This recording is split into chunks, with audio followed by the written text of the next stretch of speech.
দুনিয়ার বেশিরভাগ মানুষ যেটাকে পান্ডা বলে জানে সেটা সাদা কালো, কিন্তু আল্লাহর সৃষ্টি তো সীমাহীন। তাই তো আছে আরেক রকম পান্ডা, যার নাম রেড পান্ডা। রং লালচে, চেহারায় কিউটনেসের চূড়ান্ত। রেড পান্ডা এটা কোনো বিয়ার না, আবার পুরোপুরি বিড়ালও না। এটা আলাদা প্রজাতির স্তন্যপায়ী, যার নিজের আলাদা পরিবার আছে।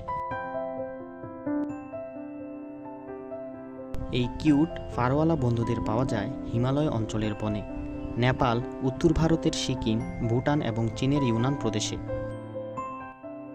তারা খেতে পছন্দ করে বাঁশ, ফল, বেরি আর মাঝে মাঝে পাখির ডিমও, কিন্তু বাঁশই তাদের ফেভারিট। রেড পান্ডারা নিশাচর, মানে রাতে বেশি অ্যাক্টিভ, আর তারা একা থাকতে পছন্দ করে, একদম ইন্ট্রোভার্ট। গাছে ঘুমায়, গাছে খায়, এক কথায় বনই তাদের রাজত্ব।